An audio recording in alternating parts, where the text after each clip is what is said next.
बहू के पलटते ढंग। पुणे में रहने वाली शीना की ससुराल में सिर्फ 3 लोग थे। इस वजह से घर में ज्यादा काम नहीं होता था, तो वो दोपहर तक अपना सारा काम खत्म कर लेती थी। लेकिन उसके बाद वो बोर हो जाती। इस वजह से उसने शिनचैन कार्टून देखना शुरू कर दिया, जो धीरे धीरे उसके व्यवहार पर इतना इफेक्ट करता गया कि वो खुद भी शिनचैन जैसी ही बातें करने लगती है। एक रात डिनर करते हुए, अरे बहू, जरा अचार तो देना। ओहो ससुमा, आपसे इतना काम भी नहीं होता। इस तरह तो आप जल्दी जल्दी बुढ़िया हो जाओगी। अरे शीना, ये तुम कैसे बात कर रही हो? आपको तो कुछ भी समझ में नहीं आता। ये शीना का शिनचैन स्टाइल है। ऐसा बोलकर शीना वहाँ से चली जाती है। अगली सुबह शीना सबके उठने से पहले ही घर का काम खत्म करके कार्टून देखने बैठ जाती है। अरे वाह बहू, कमाल ही कर दिया। इतनी जल्दी सारा काम खत्म कर दिया।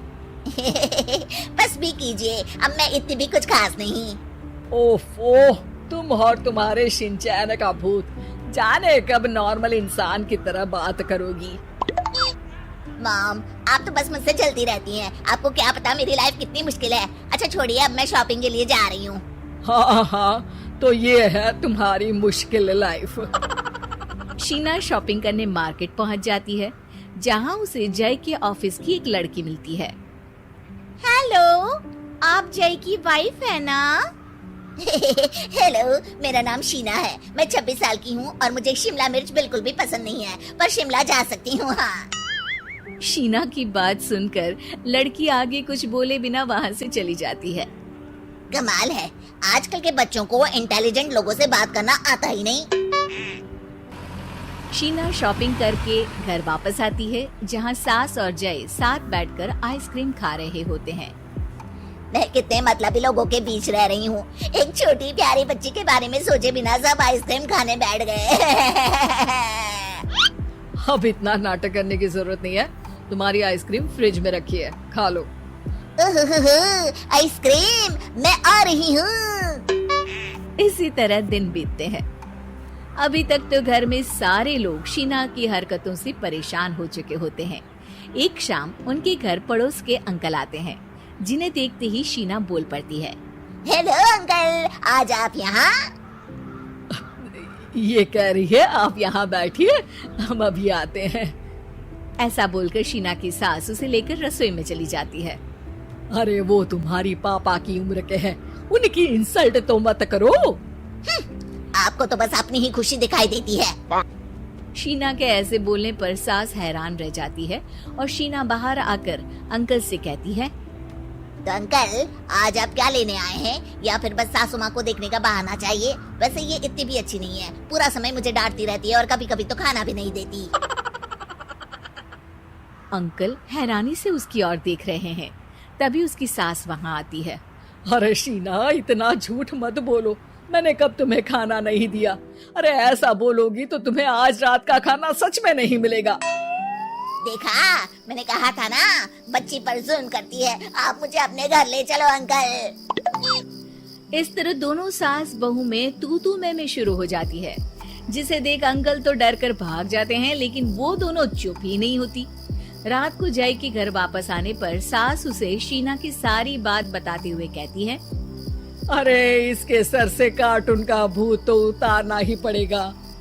मौका या वक्त कुछ देखती ही नहीं, बस बकवास शुरू कर देती है। बात तो आपकी सही है, पर क्या करेंगे? अरे कार्टून देखकर ऐसी बनी है तो इसकी कार्टून ही बंद कर दो। हाँ, कार्टून बंद करके कुछ समझदारी वाली चीजें दिखाते हैं। जियोग्राफी दिखाना शुरू कर दो ना, क्या पता कुछ अकल आ जाए। हाँ, नाइस आइडिया माँ।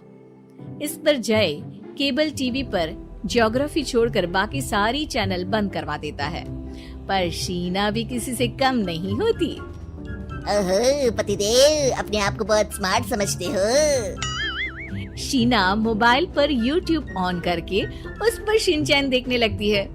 शीना की इस स्मार्टनेस को देखकर जय तो बेचारा सर खुजलाता ही रह जाता है। हमने इसे जरूरत से ज्यादा अंडर एस्टिमेट कर दिया, अब क्या करें माँ? अरे इंटरनेट बंद करवा दे बेटा। शीना को कार्टून की दुनिया से बाहर निकाल वापस इंसान बनाने के लिए अब जय इंटरनेट भी बंद करा देता है, जिससे शीना परेशान हो जाती है। सब मेरी खुशी से जलते हैं, पर अब क्या करूं? शीना सोच में पड़ जाती है, लेकिन कोई आइडिया नहीं मिलता, जिस पर मजबूरी में वो ज्योग्राफी देखना शुरू कर देती है। लगता है अब कुछ ही दिनों में इसके सिर से शिनचैन का भूत उतर ही जाएगा। हाँ बेटा, उम्मीद तो यही है। दिन बीतते हैं और घर में सब शीना के बोलने का इंतजार करने लगते हैं, लेकिन शीना टीवी में ऐसी खो जाती है कि उससे पूछे सवालों का हाँ या ना के अलावा और कुछ जवाब ही नहीं देती। देखते ही देखते हफ्ता बीत जाता है, तो सब्र का बांध तोड़ते हुए जय टीवी बंद कर खुद ही शीना से बात करने बैठ जाता है। क्या बात है शीना, पहले तुम ज्योग्राफी देखने को तैयार नहीं थी, और जब देखने बैठी तो इसके आगे किसी चीज की कोई सूध ही नहीं, ना किसी से बात करनी, ना घर का कोई काम। अरे माँ कब तक अकेले सब कुछ संभालेंगी? अभी भी तुम्हारे सर से शिनचैन का भूत उतरा कि नहीं? जब मादा भालू नर भालू से बात नहीं करती, तो वो उनका ध्यान अपनी तरफ आकर्षित करने के लिए बिल्कुल यही हरकत करते हैं। तुम नर भालू हो। शीना के ऐसा बोलते ही जय और उसकी मम्मी एक दूसरे की तरफ देख सर पकड़कर बैठ जाते हैं।